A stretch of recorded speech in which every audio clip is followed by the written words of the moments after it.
met a lot of people who have, let's just say, failed miserably in the multi-level marketing business. And then I've met others who, including one gentleman that you introduced me to, who is now making an income of $48,000 approximately a week.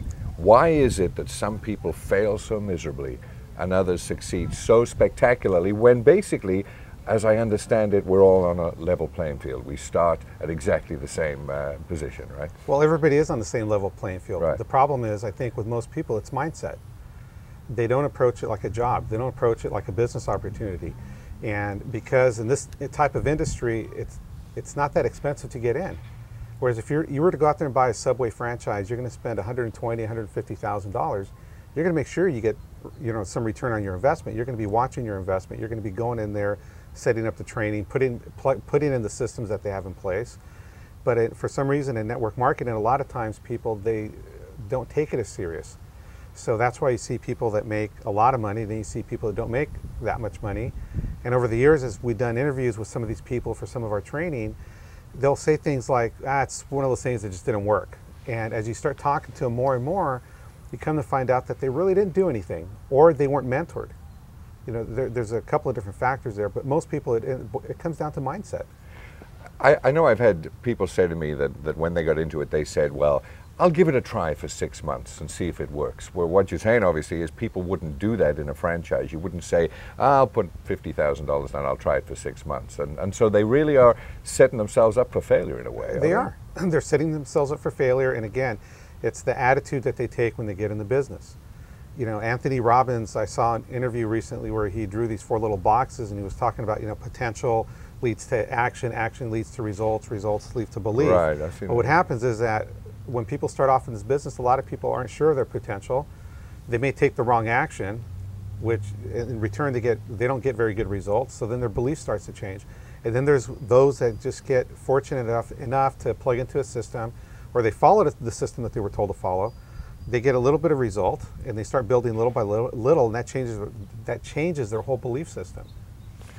All right, this brings me to something else that one of the leaders told me also, is that back in the old style of multi-level marketing, you would sign up as many people as you could and hope that one of them would then go out and make you incredibly wealthy, whereas it's not like that now. I think how he put it was, when you sponsor someone now, you actually go to work for them. Exactly. And that's, again, that has to do with the training, it has to do with the mentoring. That's some of the stuff that we teach on Downline University. And you do go to work for them. Because you're in the beginning, and a friend of mine just recently on the way over here was talking about, in the beginning when you start a business, you're sprinting. You have to give it a solid 90 days, a solid 6 months to build that strong foundation. And you don't see that a lot of times with people. They seem to leave that out. And sometimes it's the fault of the team that they sign up with. But it's not about going out there and enrolling 1 million people. How are you going to, let's say you went out there and you enrolled 100 people on your own without a system. How are you going to support them? Right. They're only going to be as good as you, and it's actually, I take that back, most people aren't going to be as good as you if you brought in 100 people. So they're going to be sitting there wondering, okay, what do I do next? They go to a meeting, they go to a presentation, they watch a DVD, they get all excited, they get all pumped up, then they get home, and then what's the next step? So it's better to sponsor a few people, help them duplicate, and build a strong foundation, and that's how you're going to build a lifetime of income. People have given me many reasons for their lack of success. The biggest one that I've heard is, I can't sell. And that's great, because we really don't want salespeople. Salespeople are always looking for a quick buck. This business is built on relationships, and in order to build a long-term residual income, the way you build this business is by sharing. You're sharing the opportunity, you're sharing the product, and again, that's some of the stuff that we train, in our Downline University. We cover a lot of that. Because you don't want someone looking like a used car salesman selling this opportunity, because what's going to happen is that's where people start to get a bad taste, and that's where you get people that'll say, well, it didn't work, because they weren't following the system. You have to follow a system that's already proven, and you'll succeed. And a lot of times salespeople don't do that. They just want to make a quick buck and move on to the next thing. Right. That line about it didn't work.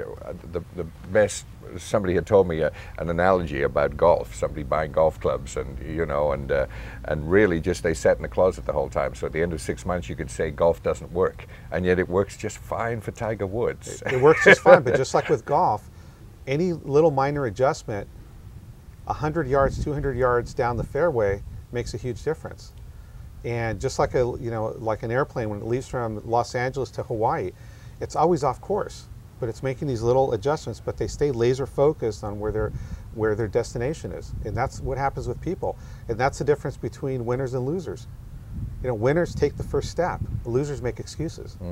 And when you take the first step, the next step, you know, magically appears, and you just keep going, and you stay focused on that goal. Do you think anyone can be successful in multi-level marketing? Could you take anyone and make a success of them? I think so. There's a couple of things that I look for, you know, when I'm bringing people into the business for myself. But as long as they follow the system, and there's different systems. Nowadays, you know, people are using Web 2.0 technologies, social networking, Facebook. But there's a way that you have to do it. You can't just go on there and post, "Hey, join my opportunity. I'm selling this new product." You might get 1 or 2 people, but you're not going to build a long-term business. So you can train anybody as long as they have the desire to do it. Well, then that really gets me to the question, it's like any business. Surely you don't want everybody. I mean, people tend to think, I've got to go out there and sign everybody that I meet. It's not really the case, is it? Because there are people that you meet that you wouldn't want to be spending your days with. I mean, negative people, for example, people that you just cannot get over that, this is not going to work. You can't, because the thing is, in this business, a big part of it is mindset. It's about 90% mindset, the rest of it is actual, you know, labor. This isn't a business where in the beginning you're spending 40 hours a week. Now you can do that. I mean, we do that. There's other people that come in and do that. But this business is built in the evenings. It's built a couple hours here, a couple hours there, and you start building it up, and then over time, your distributor base grows and your volume starts to grow from that.